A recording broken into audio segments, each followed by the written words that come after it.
Hello my dear student, I am Deepak Kushwaha.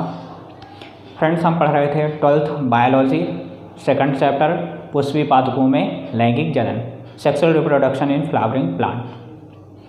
हमने पढ़ लिया था माइक्रोस्पोरेंजियम, बीजाणुधानी तक हमने कंप्लीट कर लिया था।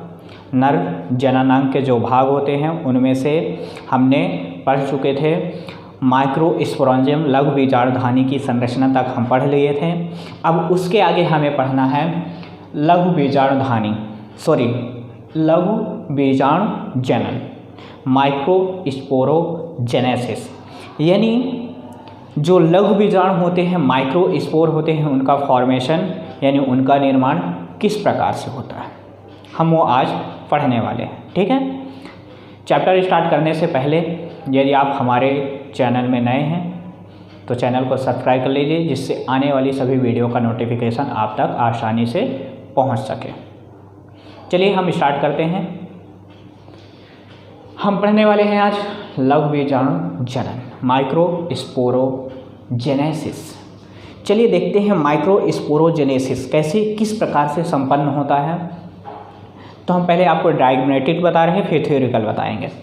तो मान लीजिए जब पराग कोष का विकास हो रहा होता है, यानी हमने कल आपको बताया था कि माइक्रोस्पोर का निर्माण कहाँ पर होता है। तो यदि आपको डायरेक्टली यदि पूछा जाता है कि माइक्रोस्पोर का निर्माण कहाँ होता है, तो कहाँ होता है? पराग कोष के अंदर होता है। ठीक है, यदि आपसे पूछा जाता है, सेकंड क्वेश्चन, यदि आपसे पूछा जाता है कि पराग कोष के अंदर किस स्थान पर माइक्रोस्पोर का निर्माण होता है, तो पराग कोष के अंदर जो पराग कोष की 4 लेयर होती हैं, एपिडर्मिस, एंडोथीशियम, मिडिल लेयर और टेपिटम। तो जो बाहर की 3 परतें होती थी वो क्या करती थी? प्रोटेक्शन का काम करती थी, यानी सुरक्षा का कार्य करती थी। उसके बाद जो लास्ट लेयर होती है, यानी सबसे लास्ट वाली जो अंतिम लेयर होती थी, टेपिटम, वो क्या करती थी? विकासशील जो माइक्रोस्पोर मदर सेल होते हैं या कि माइक्रोस्पोर जो होते हैं, उनको पोषण प्रदान करने का कार्य करते थे। ठीक है, तो माइक्रोस्पोर का निर्माण टेपिटम के अंदर यानी टेपिटम में होता है। यदि आपसे पूछा जाता है कि पराग कोष के अंदर किस परत में यानी कहाँ पर होता है, तो टेपिटम के अंदर होता है। ठीक है, अब वो कौन सी प्रोसेस से परागकण यानी माइक्रोस्पोर यानी परागकण माइक्रोस्पोर किस प्रकार से किस प्रोसेस से बनते हैं, वो हम आज पढ़ने वाले हैं। ठीक है, चलिए हम देखते हैं। मान लीजिए ये कोई, हम आपको ऐसे डायग्नोस्टिक समझा रहे हैं। मान लीजिए ये कोई क्या है? माइक्रोस्पोर की जो बीजाणुजन ऊतक का मतलब क्या होता है? Sporogenous tissue. ठीक है, माइक्रोस्पोरोजीनस टिश्यू है ना। तो ये मान लीजिए एक क्या हो गई? बीजाणुजन ऊतक हो गई, बीजाणुजन ऊतक हो गई। जो बीजाणुजन ऊतक होती है, जो बीजाणुजन ऊतक होता है, तो आपको जब हमने बताया था, यानी जब हमने पढ़ा था बीजाणुधानी की संरचना, माइक्रोस्पोरेंजियम की स्ट्रक्चर बताया था, तो उसके विकास के साथ साथ उसमें क्या होती है? स्पोरोजीनस टिश्यू भी उपस्थित होती है, यानी बीजाणुजन ऊतक भी उपस्थित होता है, जो माइक्रोस्पोर का निर्माण करता है, यानी लघु बीजाणु का निर्माण करता है। तो यहाँ पे मान लीजिए ये क्या हो गया? हमने उससे एक पार्ट निकाल कर हमने ये क्या कर लिया? मान लीजिए बीजाणुजन ऊतक हो गया। चलिए, ऐसा नहीं समझ में आता तो मान लीजिए हम पहले आपको समझाने के लिए, मान लीजिए ये क्या हो गया? मान लीजिए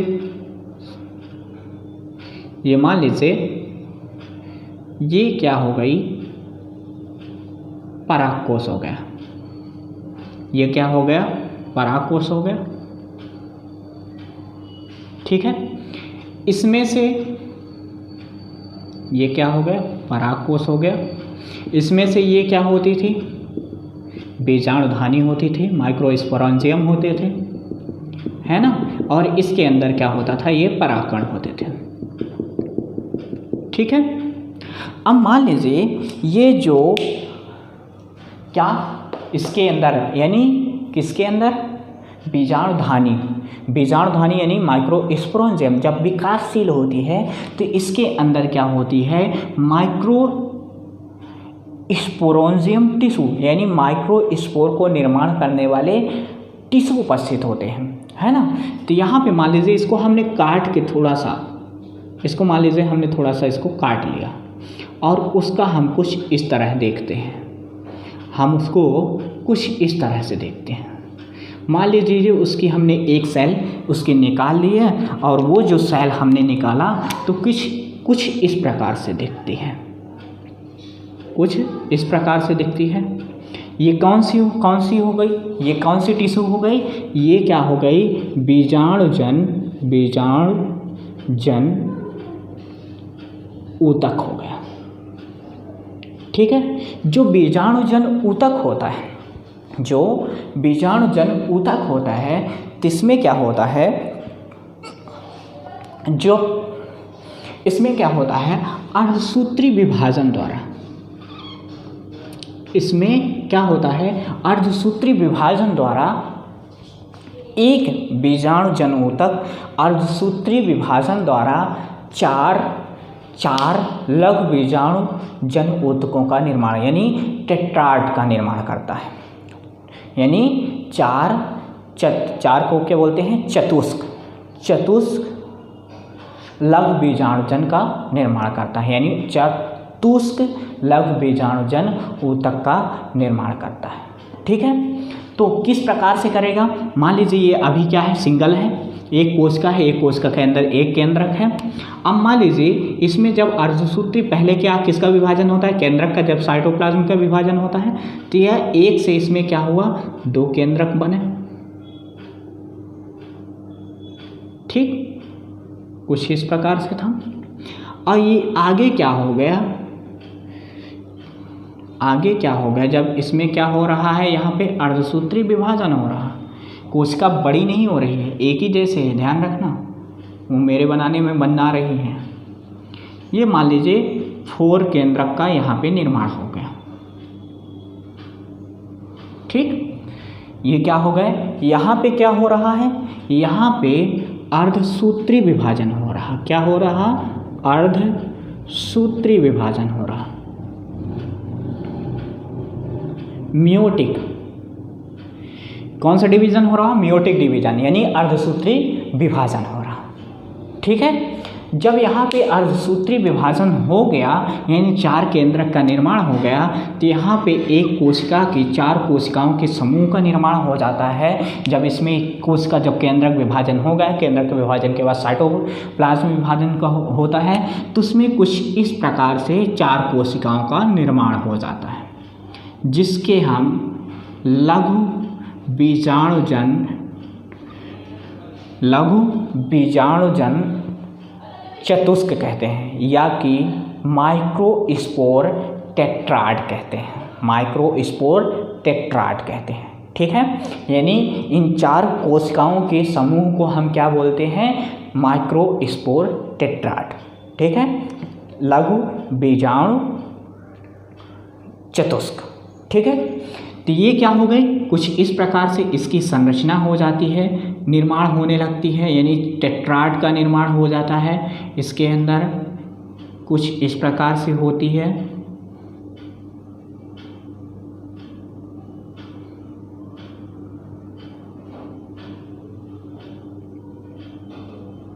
ये क्या हो गई, टेट्राड, लघु बीजाणुजन चतुष्क यानी माइक्रोस्पोर टेट्राड, माइक्रोस्पोर टेट्राड यानी 4 लघु बीजाणुओं का समूह। यानी इससे जब ये आगे मैच्योर हो जाएगा तो इससे क्या होगा, 4 लघु बीजाणुओं का निर्माण होगा। ठीक है। इस तरह से फिर इसकी संरचना कुछ इस प्रकार से हो जाएगी। अभी तो क्या है, इस तरह से है, कुछ इस तरह से इसकी कुछ स्ट्रक्चर परिवर्तित हो जाएंगे।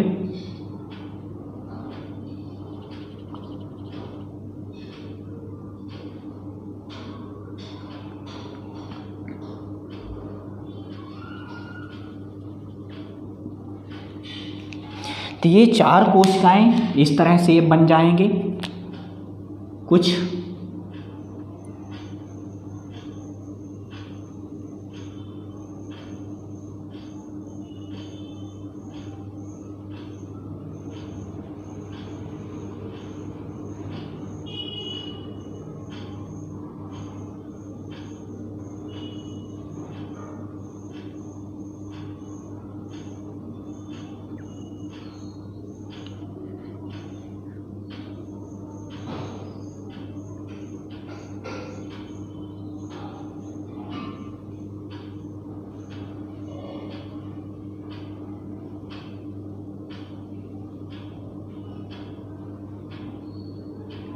ये हुआ, ये क्या होगा?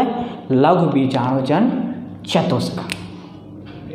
लघु बीजाणुजन चतुष्क। ठीक है, माइक्रोस्पोर टेट्राड। ठीक, जब यह मैच्योर हो जाता है तो इससे क्या होता है? 4 माइक्रोस्पोर का निर्माण हो जाता है। इससे क्या होता है? 4 माइक्रोस्पोर का निर्माण हो जाता है, जो कुछ इस प्रकार से हो जाते हैं। जब ये चारों अलग अलग हो जाएंगे तो ये क्या हो जाएंगे? माइक्रोस्पोर। 4 माइक्रोस्पोर कुछ इस प्रकार से शो करने लगते हैं। यहाँ पे एक कुछ इस तरह से संरचना बन जाती है, वो हम बताएंगे क्या होती है वो संरचना। चारों माइक्रोस्पोर बिल्कुल एक समान के होंगे, कहीं मेरे से छोटे बड़े बन सकते हैं। ये क्या हो गए? माइक्रोस्पोर हो गए।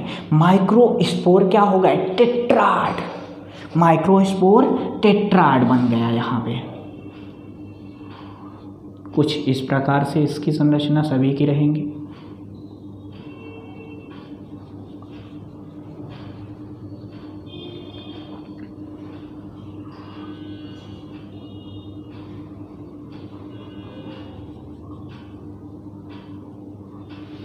ये हो गए माइक्रोस्पोर टेट्राड।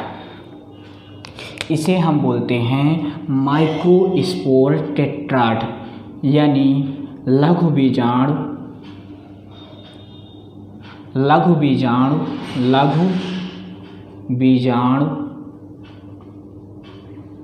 चतुष्क। लघु बीजाणु चतुष्क का मतलब ये होता है कि ये क्या होता है? यहाँ पे 4 माइक्रोस्पोर का निर्माण हो गया। तो आप देख रहे हैं कि जब परागकोश यानी माइक्रोस्पोरेंजियम विकसित हो रहा होता है, डेवलपिंग में रहता है, तो उसमें उपस्थित जो लघु बीजाणु यानी लघु बीजाणुजन ऊतक, इसको बोल सकते हैं लघु बीजाणुजन जो ऊतक होते हैं उसमें प्रेजेंट होते हैं। जो लघु बीजाणुजन ऊतक होते हैं तो उसमें अर्धसूत्री विभाजन मियोटिक डिवीजन के द्वारा क्या होता है? 4 कोशिकाओं के समूह का निर्माण होता है, जिसे हम माइक्रोस्पोर टेट्राड कहते हैं। ये 4 कोशिकाओं का समूह हो गया, जिसे हम कहते हैं माइक्रोस्पोर टेट्राड लघु बीजाणु चतुष्क। ठीक है, जब ये लघु बीजाणु चतुष्क क्या हो जाते हैं? मैच्योर हो जाते हैं, परिपक्व हो जाते हैं। इससे क्या होता है? 4 माइक्रोस्पोर का निर्माण हो जाता है। 4 माइक्रोस्पोर का निर्माण हो जाता है। ठीक है, तो ये क्या हो गए? जो मैच्योर लघु बीजाणु होते हैं वो हो गया। ठीक, इतना समझ में आया कि नहीं आया आपको? आप देख रहे हैं कि ये क्या होता है? परागकोश होता है। ये क्या होता है? परागकोश होता है। और जो परागकोश होता है इसे हम लघु बीजाणुधानी, यानी परागकोश के अंदर क्या उपस्थित होती है, लघु बीजाणुधानी होती है। ये क्या होती है, लघु बीजाणुधानी होती है, लघु बीजाणुधानी होती है। माइक्रोस्पोरेंजियम होती है। जो माइक्रोस्पोरेंजियम होती है उसके अंदर क्या होता है, माइक्रोस्पोरोजीनस टिश्यू उपस्थित होता है। माइक्रोस्पोरोजीनस टिश्यू, लघु बीजाणुजन ऊतक, इसे हम बोलते हैं माइक्रोस्पोरोजीनस टिश्यू। माइक्रोस्पोरोजीनस टिश्यू होते हैं। जब इसमें क्या होता है, मियोटिक डिवीज़न होता है, अर्धसूत्री विभाजन होता है, तो हमें क्या प्राप्त होता है, लघु बीजाणुजन चतुष्क, यानी माइक्रोस्पोर टेट्राड। माइक्रोस्पोर टेट्राड क्या बनता है, माइक्रोस्पोर टेट्राड का फॉर्मेशन होता है। जब माइक्रोस्पोर टेट्राड मैच्योर हो जाते हैं, बिल्कुल परिपक्व हो जाते हैं, तो क्या बनता है, लघु बीजाणु चतुष्क, यानी माइक्रोस्पोर टेट्राड। माइक्रोस्पोर टेट्राड यानी माइक्रोस्पोर, यानी यहाँ पे क्या होता है, माइक्रोस्पोर जो होता है बिल्कुल परिपक्व हो जाता है। ठीक है, तो ये था इसका डायग्रामेटिक, यानी किस प्रकार से माइक्रोस्पोरोजेनेसिस होता है, यानी किस प्रकार से माइक्रोस्पोर का निर्माण होता है। इतना समझ में आया आपको? यानी इसमें किस तरह से हम जो माइक्रोस्पोर होते हैं मेल गैमेट होते हैं, इसको हम लघु बीजाणुजन को हम मेल गैमेट भी बोल सकते हैं, जो एक तरह से मैच्योर हो जाता है, परिपक्व हो जाता है, जिसे हम क्या बोलते हैं, मेल गैमेट। तो इससे ही हमें क्या होगा, मेल गैमेट फॉर्मेशन होगा, तो लघु बीजाणुजन है। ठीक, अब यदि हम देखें इन चार में से एक की यदि हम संरचना देखें, एक की यदि हम संरचना देखें कि ये संरचना होती क्या है, इसमें देखें कि इसमें कितने परत होते हैं, कितने लेयर होते हैं, इसके अंदर क्या क्या उपस्थित होता है। ठीक है, तो चलिए हम इसमें से एक की हम संरचना देखते हैं। मान लीजिए हमने ये जो है ये वाले को, इस वाले माइक्रोस्पोर को हम देखते हैं कि इसकी संरचना किस प्रकार होती है। ठीक है, तो इसमें देख रहे हैं आप कि इसमें एक इस तरह संरचना होती है, इसके अंदर ये क्या होता है, न्यूक्लियस होते हैं, इसके अंदर ये एक संरचना होती है और कुछ इसके चारों तरफ इस तरह से संरचना होती है। ठीक है, फिर जो इसके चारों तरफ एक संरचना होती है, तो जो इसमें कुछ क्या होता है, इसमें कुछ द्रव भरा रहता है, लिक्विड भरा रहता है। इस लिक्विड को हम बोलते हैं साइटोप्लाज्म। इस लिक्विड को हम क्या बोलते हैं, साइटोप्लाज्म। ये जो केंद्रक होता है कुछ इस प्रकार से डबल मेम्ब्रेनस बना दो।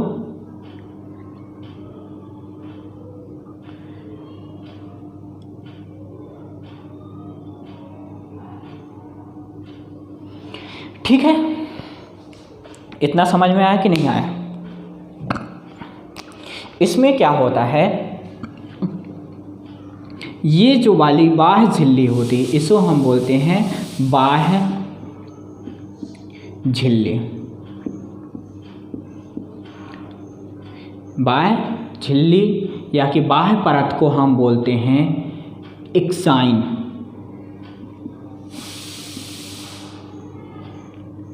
Exine,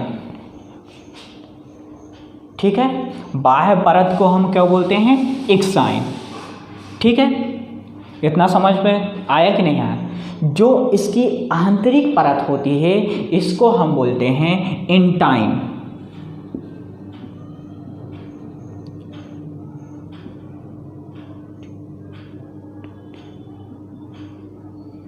intine. बाह्य आंतरिक परत क्या हो गई, बाह्य परत क्या हो गई, एक्साइन।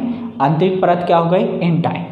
ठीक है, अच्छा, इसके बाद ये यहाँ पे एक आपको इस तरह से संरचना दिख रही है। ये वाली जो संरचना बोलते हैं इसको हम बोलते हैं जर्मपोर।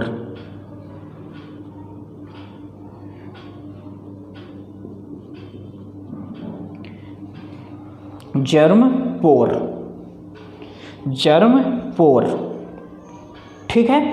और इसके अंदर ये जो द्रव भरा रहता है इसको हम बोलते हैं साइटोप्लाज्म। क्या बोलते हैं? साइटोप्लाज्म। इतना समझ में आ रहा? बाह्य भित्ति को क्या बोलते हैं? एक्साइन, आंतरिक भित्ति को एंटाइन। इसमें एक इस तरह से संरचना बोलते हैं आती है, इसको हम बोलते हैं जर्मपोर, ठीक है। और इसमें एक द्रव भरा रहता है आंतरिक परत में, यानी जो इसकी जो एंटाइन है, एंटाइन के अंदर एक लिक्विड भरा रहता है, द्रव भरा रहता है, उसको हम बोलते हैं साइटोप्लाज्म, ठीक है।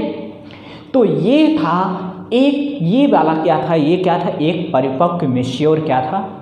माइक्रोस्पोर हो गया, ठीक है। इतना समझ में आया?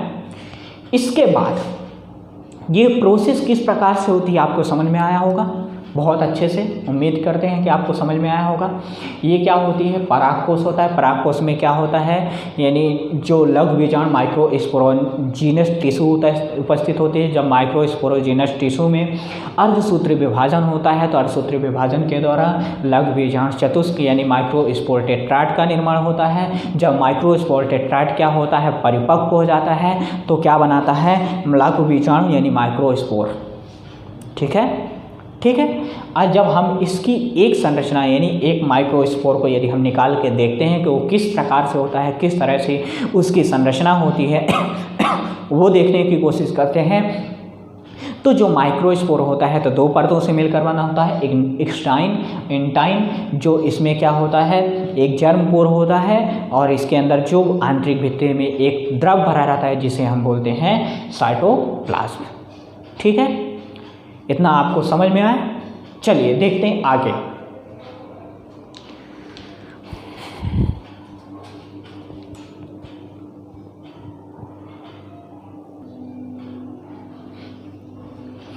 तो क्या था? लघु बीजाणु जनन, स्पोरोजेनेसिस, है ना। इसके पहले आपने देखा डायग्राम कि किस प्रकार से माइक्रोस्पोरोजेनेसिस होता है, यानी एक पराग मात्र कोशिका से यानी माइक्रोस्पोरोजीनस टिश्यू से माइक्रोस्पोर का निर्माण किस प्रकार से होता है, ठीक है। चलिए देखते हैं। परागकोश में उपस्थित लघु बीजाणुजन ऊतक में, यानी जो परागकोश होता है उसमें क्या उपस्थित होता है? लघु बीजाणुजन ऊतक उपस्थित होता है। उसमें क्या होता है? अर्धसूत्री विभाजन द्वारा किसका निर्माण होता है? लघु बीजाणु चतुष्क का निर्माण होता है। मैंने अभी डायग्राम से आपको समझाया था कि जो माइक्रोस्पोरोजीनस टिश्यू होती है यानी ऊतक होता है तो उसमें क्या होता है? अर्धसूत्री विभाजन होता है। और जब अर्धसूत्री विभाजन हो जाता है तो किसका निर्माण होता है? लघु बीजाणु चतुष्क, माइक्रोस्पोर टेट्राड, ठीक है। उसके बाद जो पराग मात्र कोशिका होती है पोलन मदर सेल, क्या होती है? Pollen mother cell.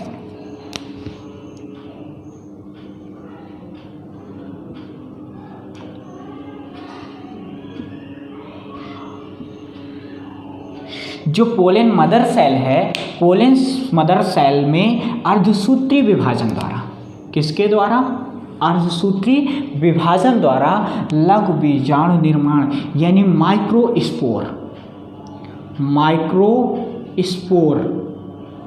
माइक्रोस्पोर के निर्माण की जो क्रिया होती है उसे ही हम कहते हैं माइक्रोस्पोरोजेनेसिस। पोलन मदर सेल में अर्धसूत्री विभाजन के द्वारा माइक्रोस्पोर निर्माण की क्रिया को माइक्रोस्पोरोजेनेसिस कहते हैं, ठीक है।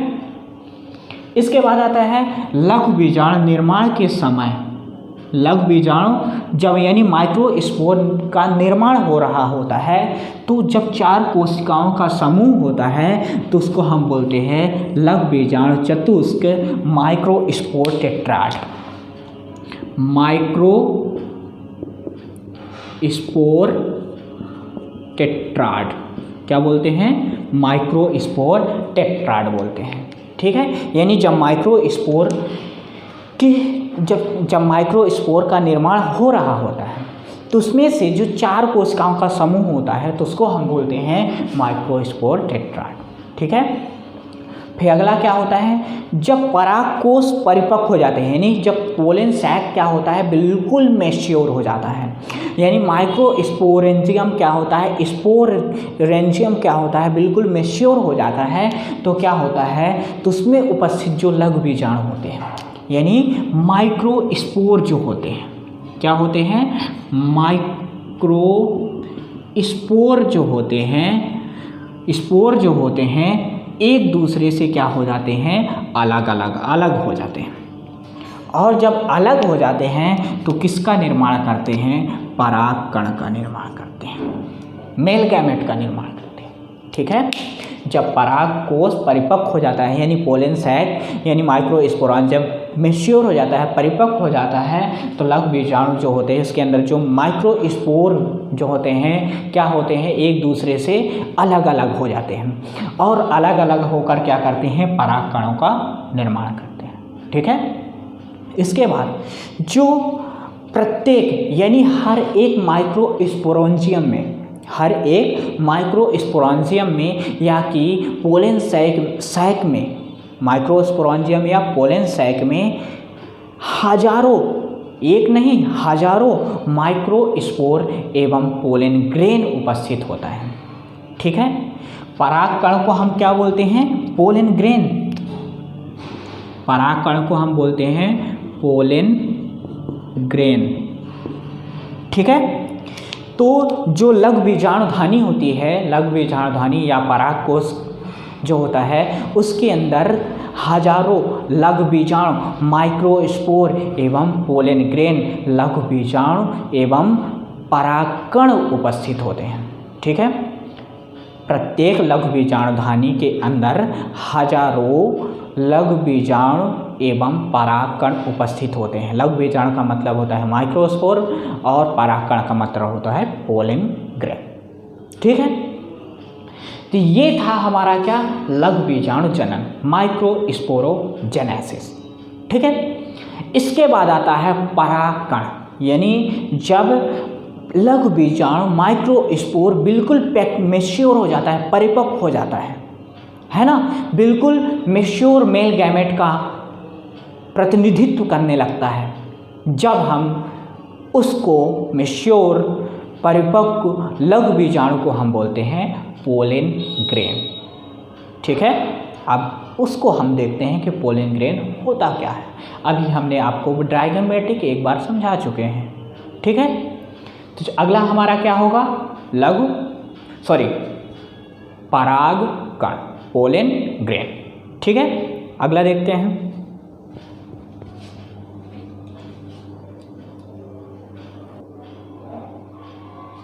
चलिए अगला क्या है, परागकण, पोलन ग्रेन। अब देखिए पोलन ग्रेन क्या होता है, ये एक हमने अभी देखा था पोलन ग्रेन होता है ना। जो पोलन ग्रेन होता है, परागकण जो होता है तो नर युग्मक का प्रतिनिधित्व करता है, यानी मेल गैमेटोफाइट का क्या करता है, प्रतिनिधित्व करता है। ठीक है। यानी एक ये क्या होता है, पोलन ग्रेन क्या होता है, एक नर युग्मक होता है यानी मेल गैमेट होता है। यदि हम इसकी संरचना के बारे में यदि हम देखें तो जो एक पोलन ग्रेन होता है तो उसकी संरचना किस प्रकार से होती है, कुछ इस प्रकार से हम बता रहे हैं। चलिए देखते हैं। जो एक पोलन ग्रेन होता है वह 20 से 25 माइक्रोमीटर बड़ा होता है। माइक्रोमीटर क्या होता है, बड़ा होता है। 25 से 50। एक जो पोलन ग्रेन होता है वह 25 से 50 माइक्रोमीटर क्या होता है, बड़ा होता है। 25 से 50 माइक्रोमीटर क्या होता है, बड़ा होता है। ठीक है। जो एक परिपक्व पोलन ग्रेन का साइज होता है वह क्या होता है, 25 से 50 माइक्रोमीटर होता है। ठीक है। फिर क्या होता है, जो पोलन ग्रेन होता है वह दो भित्तियों से मिलकर बना है, यानी दो परतों से मिलकर बना होता है। इसके पहले क्या होता है, एक्साइन और एंटाइन। क्या होता है, एक्साइन और एंटाइन।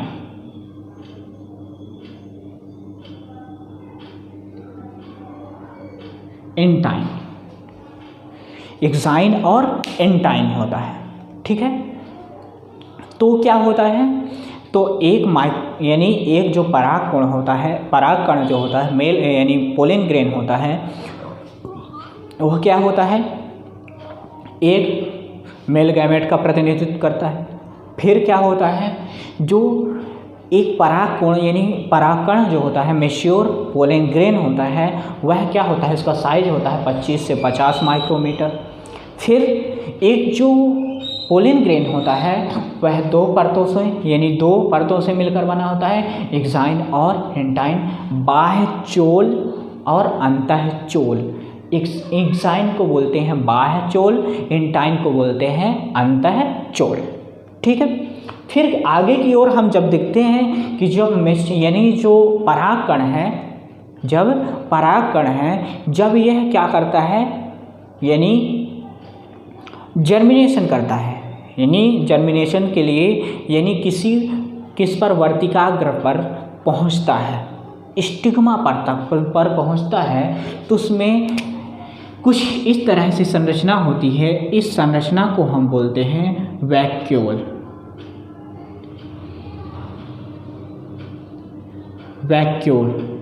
वैक्यूल को बोलते हैं रसधानी, जिसमें क्या उपस्थित होती है, रसधानी उपस्थित होती है, ठीक है। फिर जब और आगे हम बढ़ते हैं तो इसमें क्या होता है कि जो इसका केंद्रक होता है, न्यूक्लियस होता है, वो क्या करता है, डिवाइड करता है। जब न्यूक्लियस डिवाइड करता है अर्धसूत्री विभाजन द्वारा करता है, यानी म्यूटिक डिवीजन द्वारा करता है, तो जब इसके केंद्रक में विभाजन होता है तो दो केंद्रक का निर्माण हो जाता है।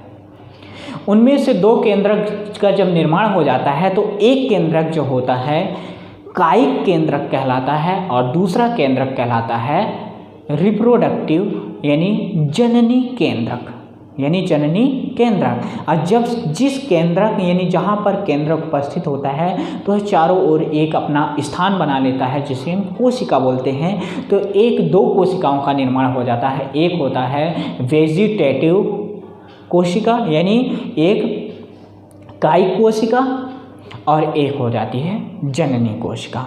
तो यहाँ पे हम देख रहे हैं, यहाँ पे हम बताने की कोशिश कर रहे हैं कि जो केंद्रक है तो उसमें क्या हो रहा है, डिवीज़न होना है। डिवीज़न के लिए ये तैयार हो रहा है। तो जब डिवीज़न हो जाता है, यानी जब उस केंद्रक का डिवीज़न हो जाता है तो यहाँ पे दो केंद्रक बन रहे हैं। इसमें से ये वाला जो केंद्रक होता है, इसमें से ये वाला जो केंद्रक होता है यह होता है कायिक केंद्रक, और ये वाला जो होता है ये होता है जननीय केंद्रक, ठीक है। कायिक को बोलते हैं vegetative,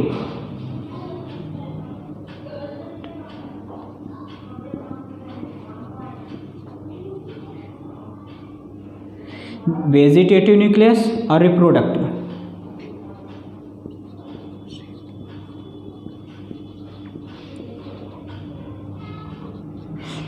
reproductive nucleus, vegetative nucleus, ठीक है। दो तरह के केंद्रक का निर्माण होता है।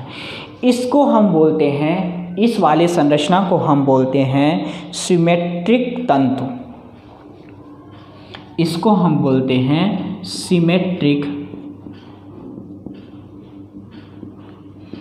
तंतु। सिमेट्रिक तंतु होता है। जो सिमेट्रिक तंतु होता है, जब यानी पूरा केंद्रक डिवाइड हो जाता है, यानी मियोटिक डिवीज़न की पूरी प्रोसेस कंप्लीट हो जाती है, तो दो केंद्रक का निर्माण होता है। जो एक कायिक केंद्रक होता है, वेजिटेटिव न्यूक्लियस होता है, और एक होता है रिप्रोडक्टिव न्यूक्लियस, ठीक है। जो वेजिटेटिव न्यूक्लियस होता है वह वेजिटेटिव सेल का निर्माण करता है, और जो रिप्रोडक्टिव सेल यानी न्यूक्लियस होता है वो क्या करता है, रिप्रोडक्टिव सेल का निर्माण करता है। ठीक है, तो यहाँ पे ये वाली जो होती है ये होती है वेजिटेटिव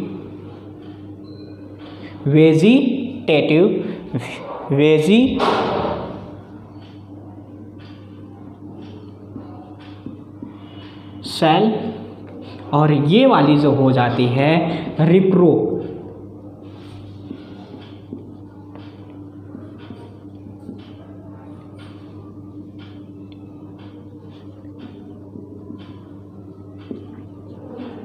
ये वाली हो जाती है कायिक कोशिका, और ये वाली हो जाती है जननीय कोशिका। ठीक है, इतना समझ में आया कि नहीं आया? तो ये वाली क्या होता है, हो जाती है वेजिटेटिव कोशिका, और ये वाली क्या होती है, रिप्रोडक्टिव कोशिका यानी रिप्रोडक्टिव सेल और वेजिटेटिव सेल। इतना समझ में आया? यहाँ पे आपने अभी इसके पहले स्टार्टिंग में हमने बताया कि जो माइक्रोस्पोर होता है यानी जो पोलन ग्रेन होता है, पोलन जो ग्रेन होता है वह क्या होता है, 2 परतों से मिलकर होता है। जो एग्जाइन होता है, इसकी एग्जाइन, जो एग्जाइन होता है यह एक खास किस्म के पदार्थ से बना होता है जिसको हम बोलते हैं स्पोरोपोलिनीन।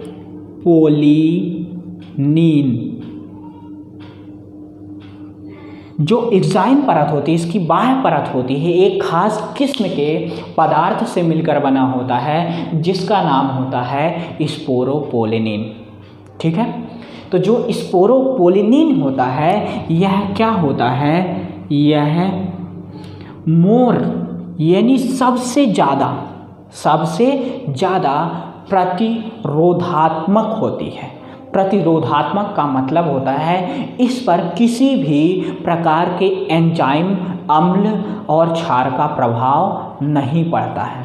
यानी जो स्पोरोपोलिनीन होता है इस पर किसी भी प्रकार के अम्ल या क्षार का प्रभाव नहीं पड़ता है। ठीक है, फिर इसकी जो इंटाइन होती है यानी आंतरिक भित्ति होती है वह बनी होती है सेल्यूलोज एवं पैक्टिन की। ये वाली जो भित्ति होती है जो इंटाइन होती है, यह जो इंटाइन होती है यह बनी होती है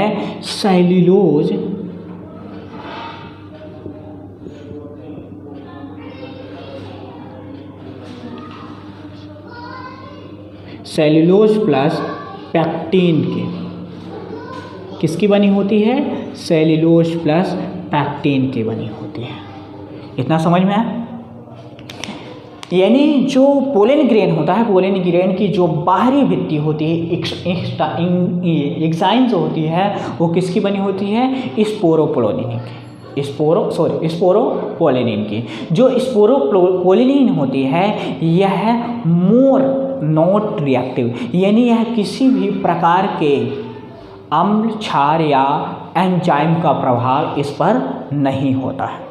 ठीक है, फिर इसकी जो सेल्यूलो यानी जो इंटाइन होती है, इंटाइन भित्ति होती है वह क्या होती है, यह सेल्यूलोज और पैक्टिन की बनी होती है। किसकी बनी होती है, सेल्यूलोज और पैक्टिन की बनी होती है।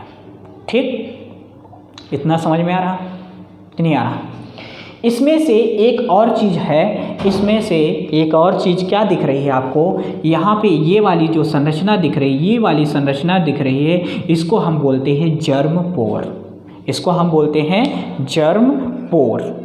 ठीक है, जर्म पोर का मतलब होता है कि जो यहाँ से लेकर यहाँ तक क्या होता है, स्पोरोपोलिनीन अनुपस्थित होता है।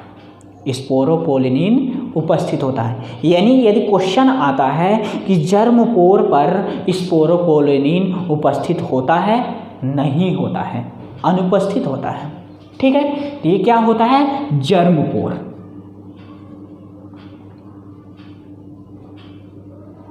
क्या होता है, जर्मपोर। ठीक है, जर्मपोर का मतलब क्या होता है, यहीं से क्या होगा, अंकुरण, यानी जो परागकण का अंकुरण होगा, ये जो पोलन ग्रेन है इसका जब जर्मिनेशन होगा, अंकुरण होगा, तो यहीं से जो पराग अंकुर होगा वो यहीं से बाहर निकलेगा।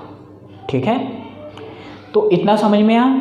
फिर अभी आपने देखा कि जब केंद्रक का विभाजन होता है तो दो तरह के केंद्रक बनते हैं, एक कायिक केंद्रक, एक वेजिटेटिव रिप्रोडक्टिव यानी जननी केंद्रक। जो कायिक केंद्रक यानी जब जो कायिक केंद्रक होता है वह कायिक कोशिका का निर्माण करता है, और जो जननी केंद्रक है वह जननी कोशिका का निर्माण करता है। ठीक है, इसमें से जो कायिक केंद्रक होता है वह क्या होता है, उसका आकार क्या होता है, बड़ा होता है, यानी जो कायिक कोशिका होती है वो क्या होती है, बड़ी होती है, और जो जननी कोशिका होती है वो क्या होती है, छोटी होती है। ठीक है, तो जो पोलन ग्रेन है, पोलन ग्रेन में दो तरह की कोशिकाएं पाई जाती है, एक पाई जाती है कायिक कोशिका, एक पाई जाती है जननी कोशिका। जो कायिक कोशिका होती है वह क्या करती है, बड़ी होती है, और जो जननी कोशिका होती है वो क्या होती है, छोटी होती है। जो कायिक कोशिका होती है इसमें क्या होता है, इसमें क्या होता है, पोषक पदार्थ उपस्थित होता है। इसमें क्या होता है, पोषक पदार्थ।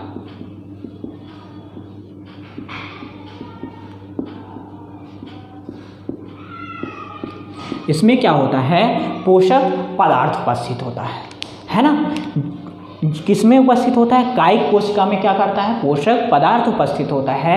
ये जो पोषक पदार्थ होता है यह किस काम में आता है, जो जननी कोशिका होती है यानी जो रिप्रोडक्टिव कोशिका होती है उसको पोषण प्रदान करने में कार्य करता है, यानी सहायता करता है।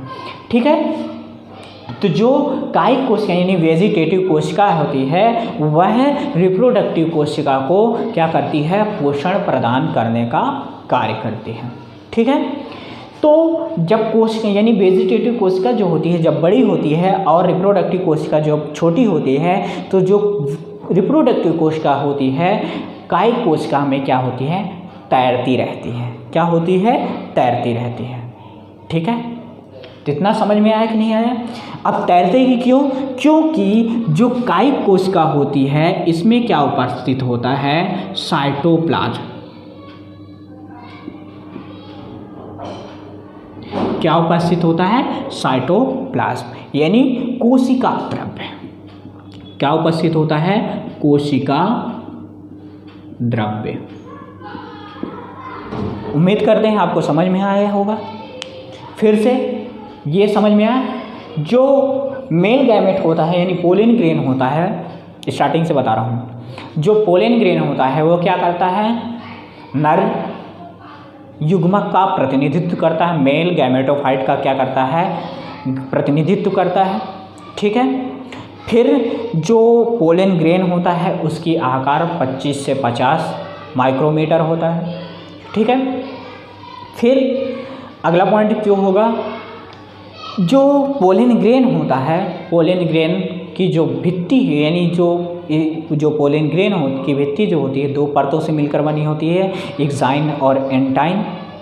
ठीक, जो एक्साइन होती है वह स्पोरोपोलिनिन की बनी होती है, जिस पर किसी भी प्रकार के अम्ल, क्षार या एंजाइम का प्रभाव नहीं होता है। ठीक, इसके बाद क्या आता है, आंतरिक भित्ति। जो आंतरिक भित्ति होती है सेल्यूलोज एवं पैक्टिन की बनी होती है, सेल्यूलोज एवं पैक्टिन की बनी होती है। ठीक, फिर क्या होता है, जो पोलन ग्रेन होता है इसमें जो केंद्रक होता है, केंद्रक के विभाजन के पश्चात दो तरह के केंद्रक का निर्माण होता है, एक कायिक केंद्रक, एक जननी केंद्रक। जो कायिक केंद्रक होता है कायिक कोशिका का निर्माण करता है, और जो वेजिटेटिव यानी रिप्रोडक्टिव केंद्रक होता है यानी जो जननी केंद्रक होता है वह जननी कोशिका का निर्माण करता है। ठीक है, जो कायिक के कोशिका होती है वह क्या होती है, आकार में बड़ी होती है, और जब आकार में बड़ी होती है तो इसमें क्या होता है, कुछ पोषक पदार्थ उपस्थित होता है। कुछ क्या होता है? पोषक पदार्थ उपस्थित होता है। जो पोषक पदार्थ उपस्थित होता है कायिक कोशिका में, वह जननी कोशिका को पोषण प्रदान करने का कार्य करते हैं। ठीक है। और क्या होता है? जो जननी केंद्रक होता है यानी जननी कोशिका होती है, कायिक कोशिका में क्या करती है? उपस्थित होती है और उस पर तैरती रहती है। ठीक, तो ये था हमारा परागकण, पोलन ग्रेन। ठीक है, इतना समझ में आया आपको? इसके बाद है परागकण का अंकुरण, यानी जो पोलन ग्रेन है उसका जर्मिनेशन किस प्रकार से होता है, ये हम अगले क्लास में पढ़ेंगे। जब तक के लिए धन्यवाद। जय हिंद।